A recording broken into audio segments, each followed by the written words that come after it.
What up, everybody, and welcome to this Thursday live edition of Dodgers Territory. That is Clint Pasillas. I am Alanna Rizzo. That music always gets me going. I love it. I love it. I love it. Welcome to Dodgers Territory on YouTube, wherever you get your podcast. Like us, subscribe, join us. We want you to be a part of the program. Get those questions in on the YouTube channel, the YouTube chat.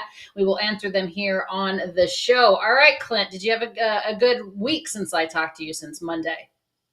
Personally, fine. Had a couple of drinks. But not Dodger-wise, right? Dodgers-wise, it's a little frustrating. I guess we did learn some things from the Arizona Diamondbacks, so let's dive into some Dodgers topics here on the Big Ticket.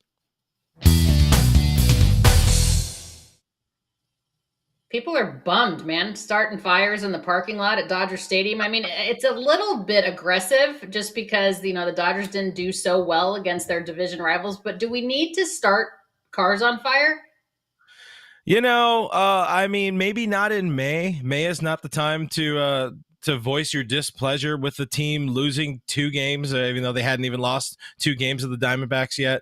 But that was an interesting scene. What a terrible parking spot for that particular fan to be right in the middle of the drive. I'm sure that made parking at the stadium just beautiful, because it's always flawless, as we know. Very flawless there. It's always a shit show trying to get in and out of Dodger Stadium just because of the way that it's set up in the ravine. There's not that many entrances, but imagine a car fire on top of that. By the way, how savage is Dieter Rohl playing Billy Joel's We Didn't Start the Fire? Well, somebody started it, Dieter. I don't know who the hell it was, but somebody started the fire.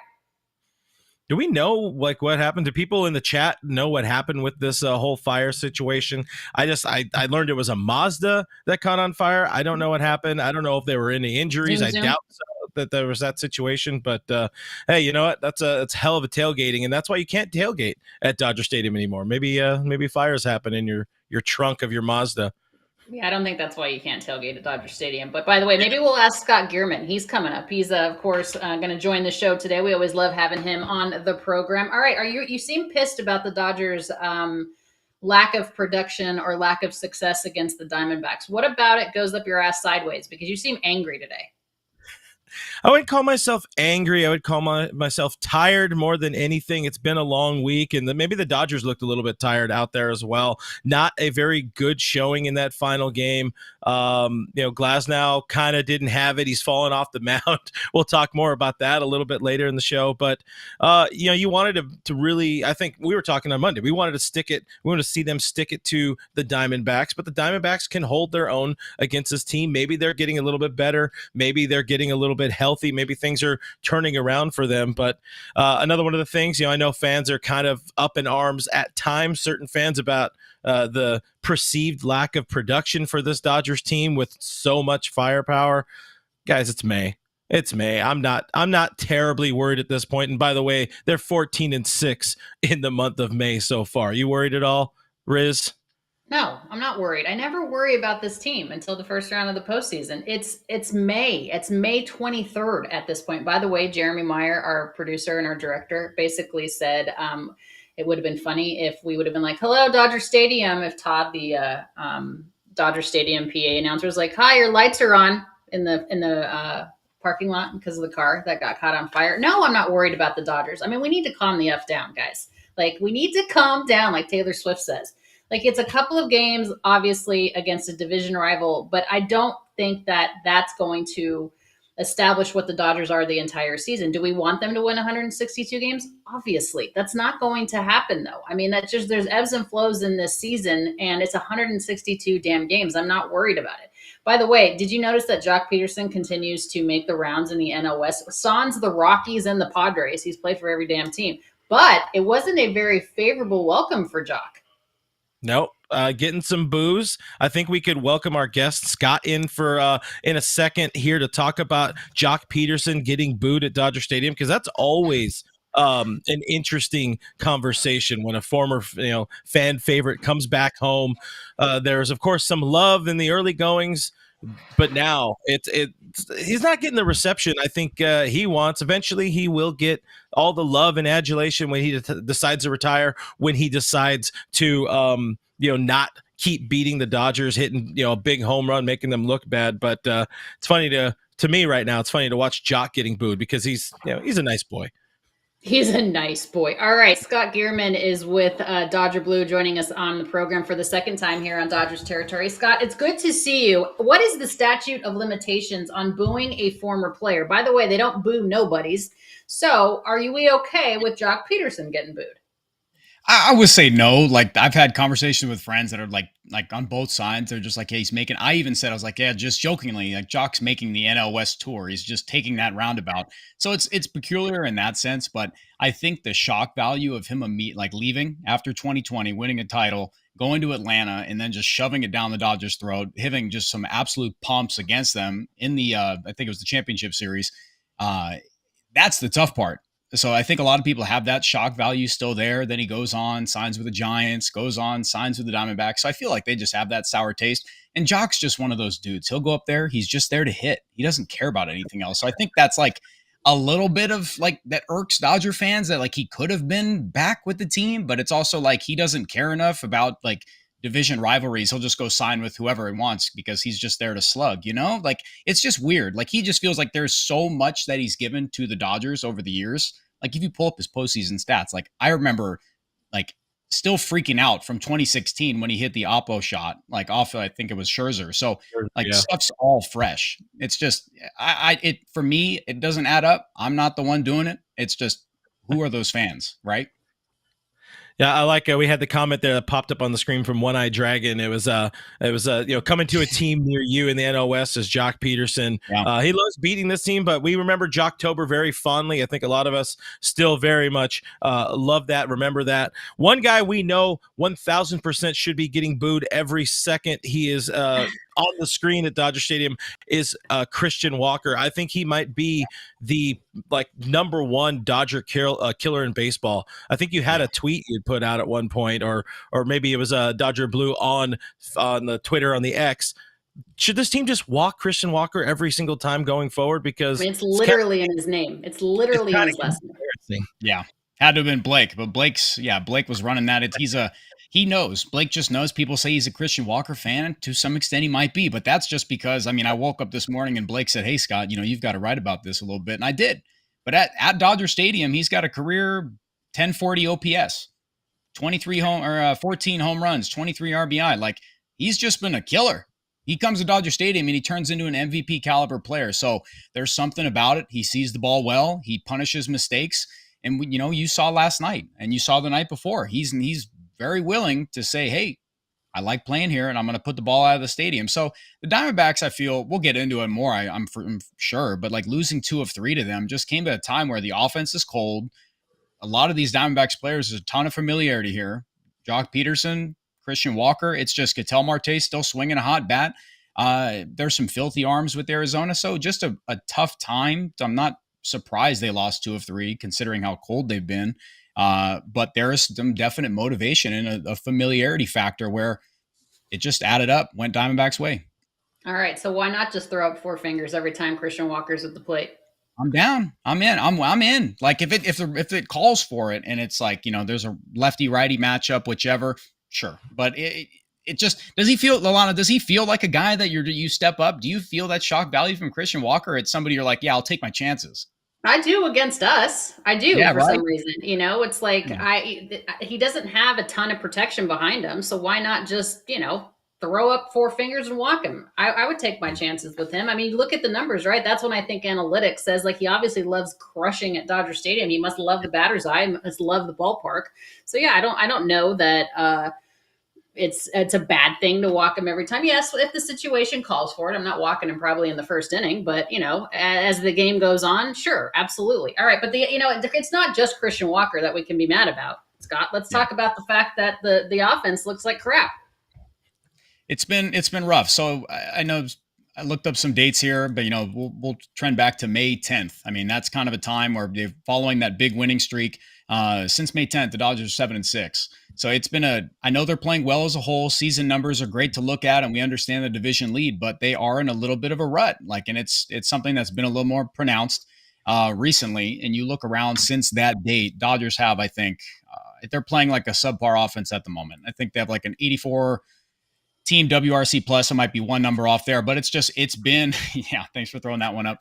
But it's been a deflating thing for the reason that we saw how hot they were at the start, and through that date we saw Mookie Betts lighting the world on fire. But since May 10th, they've had an 83 WRC plus as a collective group, and it kind of feels like the offense is running straight through Shohei Ohtani. And now we're in the conversation again where the lower third of the order, Clint, like we spoke about, that's becoming a kind of a black hole spot again, where Dave Roberts has to decide between four options in the outfield in a two platoon scenario who all are not playing well.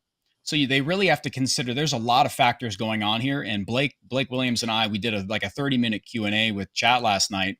And we kind of really looked into what in the world could go, like has been going wrong, and the options for them. That it's just been, who you blame right now. You can't put this on Dave Roberts when the options in the outfield are, Jason Hayward's just making his way back. Andy Pajes has come down to reality. There's something going on there. They're going to give him some run. James Outman's been optioned. Max Muncy's hurt.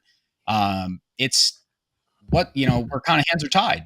They're playing good ball as a whole, but this recent stretch is exposing some issues that I feel they'll need to address.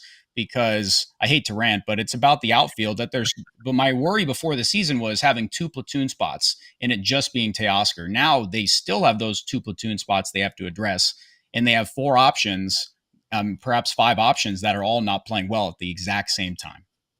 Yeah, it's funny as we find things to complain about. You and I talked a little bit yesterday about like, hey, I'm hoping this team goes and gets beat. Maybe some low-level player has like a minor injury, just so we have some more things to talk about. Because it still is a team that is 14-6, but at this point, we are far from firing on all cylinders. We've seen it at different points in time where they've been really close to good, but that bottom of the lineup is going to be a problem. Where do you kind of if you're putting on your Andrew Friedman cap, where do you try to make some additions or changes to this team, perhaps at the trade deadline? Do you look at second base? Do you look in the outfield? What are you thinking?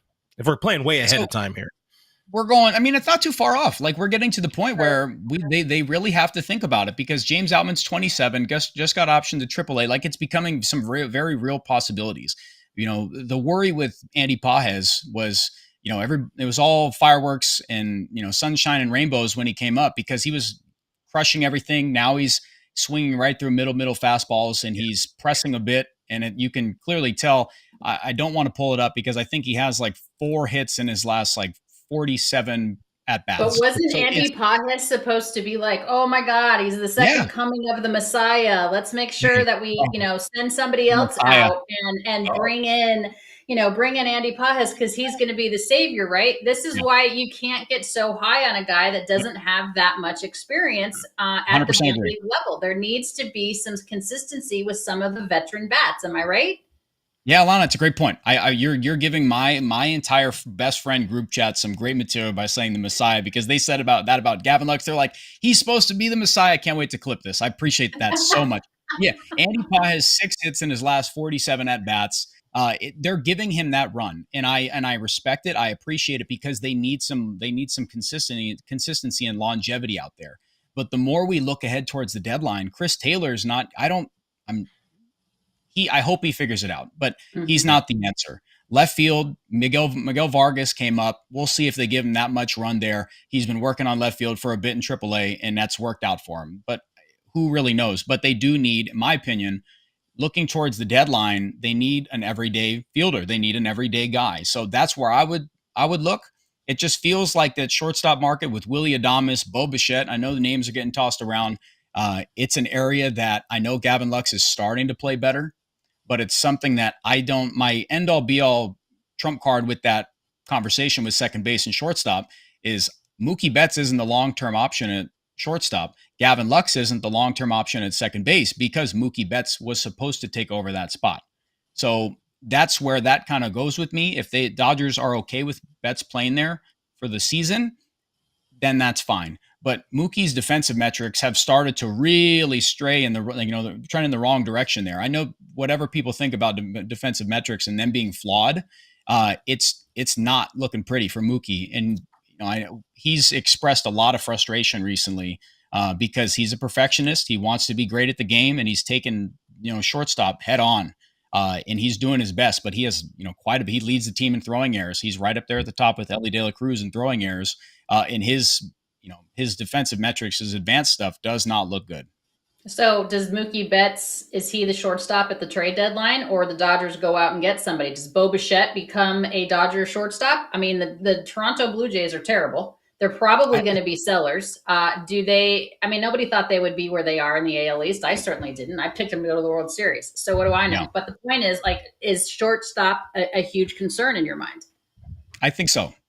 Just for it's not the position, they could leave Mookie there, and that offensive production will carry them, and it will. Like, whatever people say about his defensive stuff, whatever.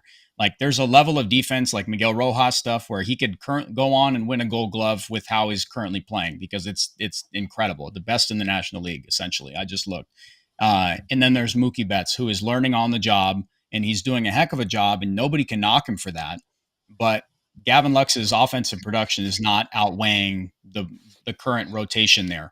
So I think that they need to explore shortstop. And if the price is way too high, which Bo Bichette it might be, Willy Adames, Bo Bichette, take whichever you want. Bo Bichette's really struggling. Willy Adames is an elite defender with pop in the bat, and he's shown it for quite some time. I think that's the one they should still go after.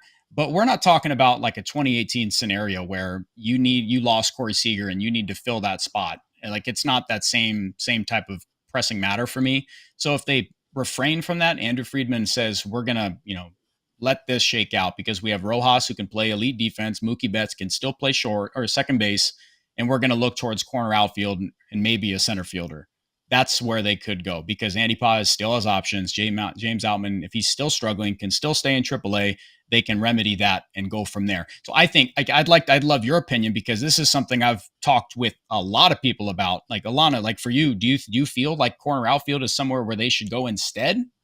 I'm happy to get two guys. I want Kevin Kiermaier and I want Bo Bichette, or I want, and I don't know. It's like, I can't, who gives up on the best athlete in the game? And I'm not giving up on Mookie Betts, but for him to be that candid and that honest about how difficult it has been for him. And remember, he came up as a middle infielder, not shortstop, but he came up as a middle infielder. So for him to be that honest about, man, this really is difficult. That concerns you. Does it concern me over 162? No. Does it concern me in a 3-game series? Yes, because it's like a 1-game situation. Let's say it's either a 3-game series or a 5-game series, whatever.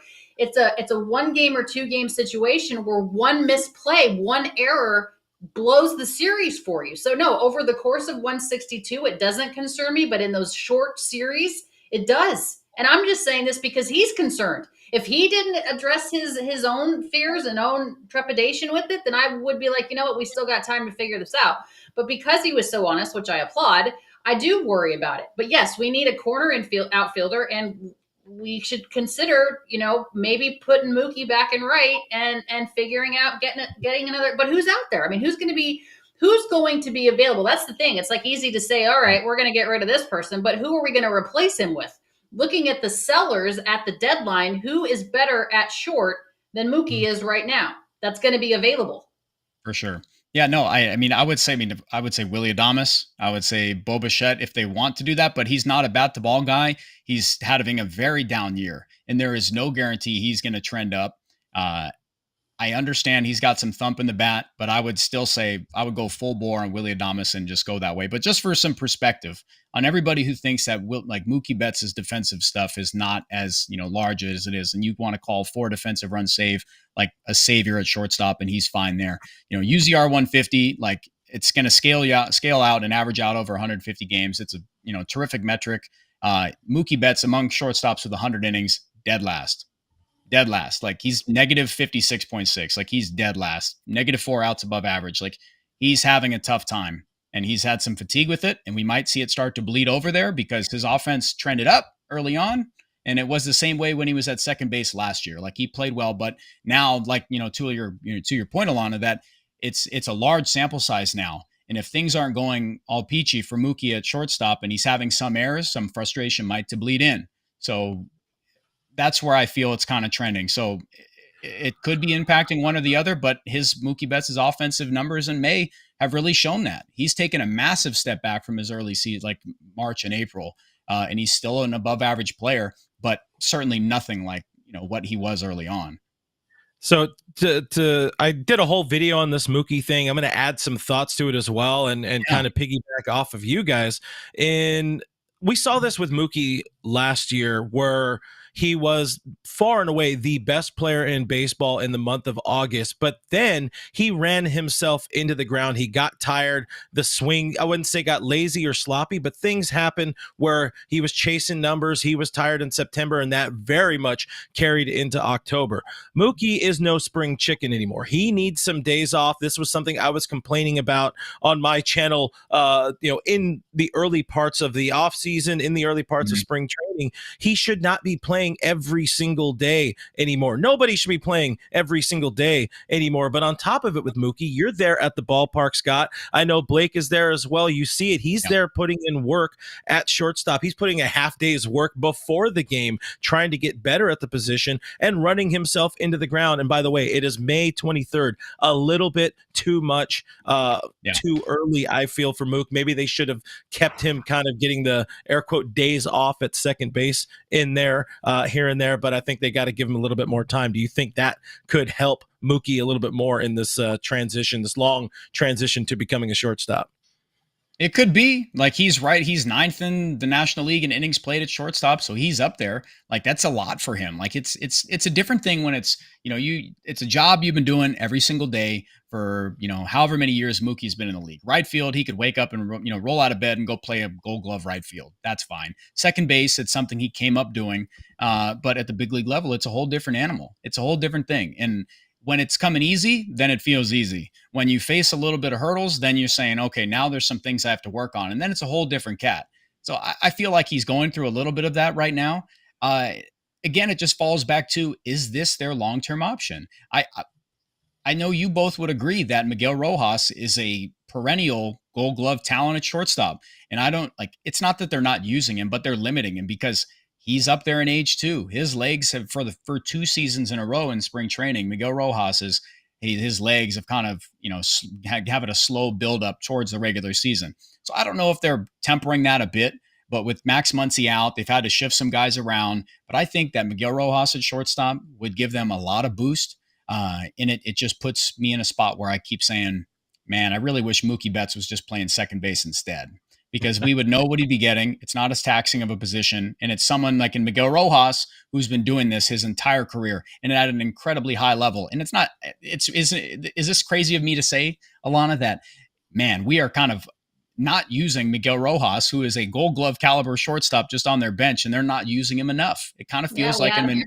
Yeah, you're right. We had him on the show a couple of weeks ago, and he was talking about, kind of his tutorial to Mookie about how to play a really good defensive shortstop. And it's tough. That's why roster construction is so important. You pray that everybody stays healthy. But let's say we fix the situation. Miguel goes to short, Gavin's at second, or Mookie's at second, or Mookie's back in the outfield. You still need a left fielder that knows what the hell they're doing, and you still need production from the bottom of the lineup. That's why this game will keep you up at night. Scott, we appreciate you. As always, your insight's fantastic. Thanks for being here on Dodgers territory. We will see you soon, my friend. Thank you so much for having me on. It's great to be here. Thanks, everybody. Alanna, terrific job. Clint, terrific job. We'll talk soon. All right, Scott Geirman of Dodger Blue. We appreciate it. And Clint, you and I are going to be right back after a message from our friends on Foul Territory, Eric Kratz and Scott Braun. Kratz here from FT. I wasn't feeling as focused as I wanted to be and heard some buzz about AG1. Since drinking AG1 daily, I've felt energized, locked in, and ready to hit the day. Braun here. That's because AG1 is a foundational nutrition supplement that supports your body's universal needs like gut optimization, stress management, and immune support. Since 2010, AG1 has led the future of foundational nutrition, continuously refining their formula to create a better, smarter way to elevate your baseline health. Kratz, not only did I replace my multivitamin with AG1, but I love that every scoop also includes prebiotics, probiotics, and digestive enzymes for gut support. That's a big deal for me. I recommend AG1 to fam and friends because it's tested for 950 contaminants and NSF certified for sport. Kratz, we're both traveling a lot too, and those travel packs are clutch. I drink AG1 daily to support gut health so that we can dominate the day. So if there's one product to recommend to elevate your health, it's AG1, and that's why we're excited to welcome them as a new partner to the FT Network. If you want to take ownership of your health, it starts with AG1. Try AG1 and get a free 1-year supply of vitamin D3K2 and 5 free AG1 travel packs with your first purchase at drinkag1.com/Val. That's drinkag1.com/Val. Go check it out.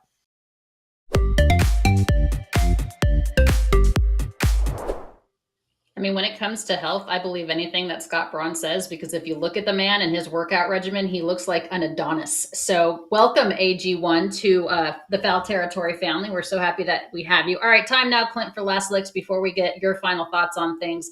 I want to introduce you to a pup named Reed. He's at the San Bernardino shelter in San Bernardino, California, and he has until 4 p.m. this afternoon Pacific time before he gets euthanized just for space. But there is good news on this. I've been networking my bottom off to try to get this dog a foster. We do have a foster now. We have transportation to get him to the foster, but we need donations. If you could please see it, if you can help, go to Gidry'sGuardian.org and donate for Reed for medical costs and foster supplies and those types of things. All right, my friend, there was a bit of history on this date 22 years ago. Shawn Green, I know you've been a Dodger fan your entire life. What do you remember about that? That was a very, very fun game. 5 for 5 goes Greeny. You got 4 home runs in there. Still an MLB record for a single game. 19 total bases. Goes off against the Milwaukee Brewers. And, it elicits good feelings looking back to that. Very, it's funny. It's only, 2002? And the video quality, thank you for being where you're at today, by the way, because you could try to find a game from 2009 and it looks like it was from 1947. But I don't know how much you paid attention to that game. I'm sure you did, because Greeny was one of those guys that is just very, very fun to watch and also very frustrating for some Dodgers fans at different points in time. But that game was quite insane, and I'll tilt up ever so slightly because I got framed up in there. They gave away a commemorative bat, which was really, really cool. There was a stadium giveaway. I think a lot of fans argue one of the best stadium giveaways of all time was that bat with that historic great game back in the day at Miller Park. So Shawn Green, shout out. I always love bat giveaways where they serve alcohol. That makes a ton of sense to me. Who is going to be the next Dodger that has a day like this? 6 ABs, 6 hits, 4 home runs, 7 RBIs, 19 total bases. Who's the next Shawn Green? Let me put on my Nostra dumbass hat right here. I don't think it's a very far stretch to say it's going to be a fellow by the name of Shohei Ohtani, and he's got 9 more years. Really 10 full years to try to do it. Shohei. That's a good solid. That's not really going out on a limb, but I don't know. I think Freeman can do it. I do. I mean, I know there's less amount of time for Freddie, obviously, just because of a contract situation, but I think Freeman has a shot. The 4 homers, though, that's where it gets tough for Freddie. Because if he hits 4 homers, he's mad. That's not a good game to him. He doesn't want home runs. Shohei, he's out there trying to drop that long ball. He says, just don't try to pinch hit for Shohei, because he has such confusion when that happens. This was so cute. I love Teoscar Hernandez's reaction. They are such buddies. I love them so much, but he honestly thought he was going to get pinch hit for. So Miguel Rojas, our guy that we want at short, is going up there, and Shohei's like, what the actual F, Dave? Like, what is happening, right? He's so innocent, though. It's so cute, his face. His reactions, what a waste for all those years in Anaheim. And hey, I got in my daily, my Anaheim Angels slang. So boom, already sell the team. But what a waste! All of those years when we could have been seeing all of this great stuff from Shohei Ohtani. Happy he's in Dodger blue, because that is fun. I love it. All right. It's always a pleasure to be with you on this half an hour. A programming note for you guys listening and watching, obviously on YouTube and wherever you get your podcasts. We are off on Monday for Memorial Day, for observance of that, of course, but we will be back on Thursday. Clint and I will be live on Thursday. As always, 12 noon Pacific, 3 p.m. Eastern. Subscribe to the Dodgers Territory YouTube page. Like us, join us, subscribe. Thanks so much. If you like what we do, we'd appreciate it. Have a great Thursday. Cheers, guys.